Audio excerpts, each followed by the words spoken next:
Ce que nous a révélé aujourd'hui est un grand secret.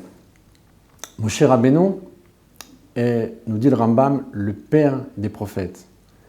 C'est ce qu'on appelle les 13 attributs du Rambam, et d'ailleurs c'est le 7e ici, et il rajoute la chose suivante, il dit Moshe est le père des prophètes, de ceux qui l'ont précédé, de ceux qui vont le suivre.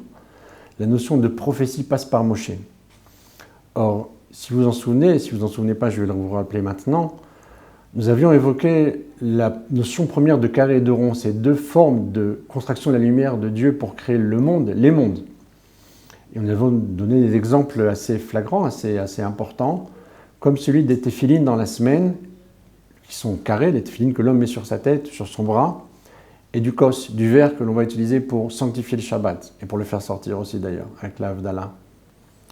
Or, il se trouve que la semaine, le profane, est a priori plus bas que le Shabbat, le carré est a priori plus bas que le rond. Or, ce n'est pas le cas, pour une raison très simple.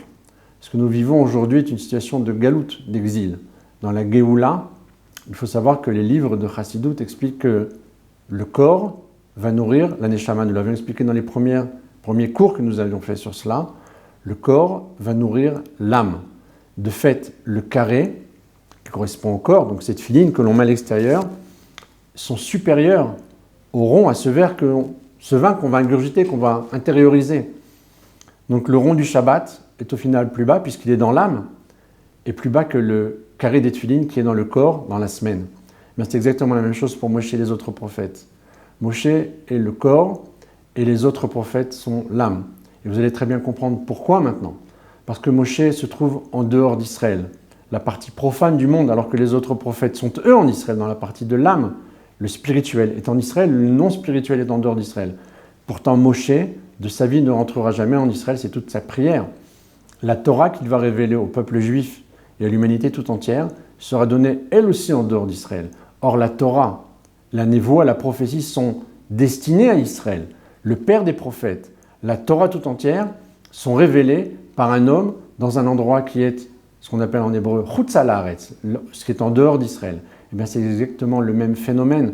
Moshe Rabbeinu correspond à cette partie extérieure à Israël. Moshe Rabbeinu correspond au corps. Moshe Rabbeinu correspond au carré, comme cette filine dans la semaine. Alors que les autres prophètes sont dans le rond, sont en Israël, dans l'âme.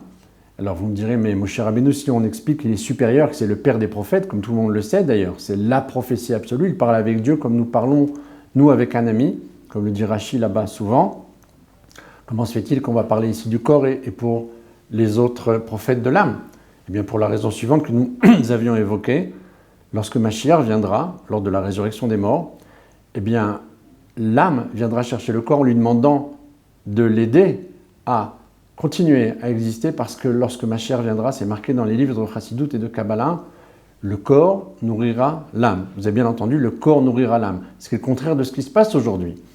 D'où l'idée de la résurrection des morts qui passe elle aussi en allusion par Moshe Rabbeinu, puisque le verset, nous dit Rashi, par lequel on apprend qu'il y aura Triat Hametim, résurrection des morts dans la Torah, eh bien c'est ce fameux verset de Az Yashir Moshe. Alors Moshe chantera. Et Rashi lui dit, mais pourquoi cela est marqué au futur? Parce que Moshe a chanté lorsqu'il y a eu cette ouverture de la mer Rouge, mais il chantera de nouveau.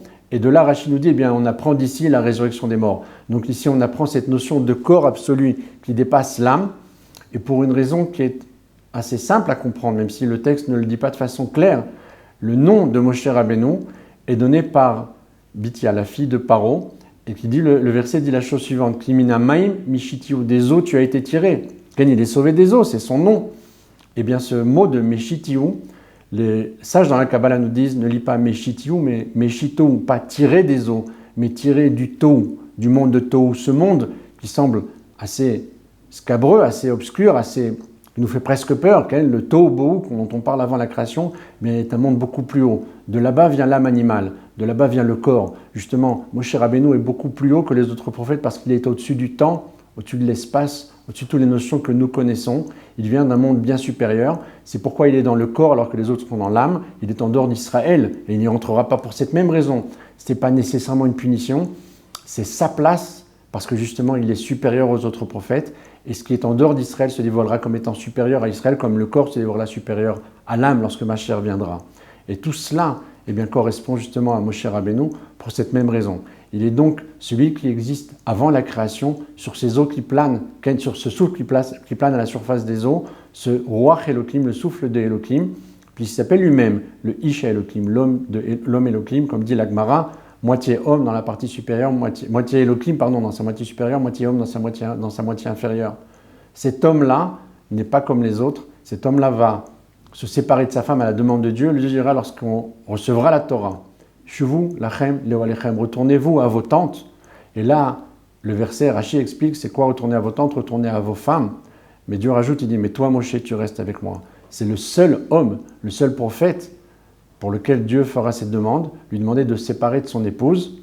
Et il le fera parce qu'il est totalement attaché, comme marié avec la Shrina.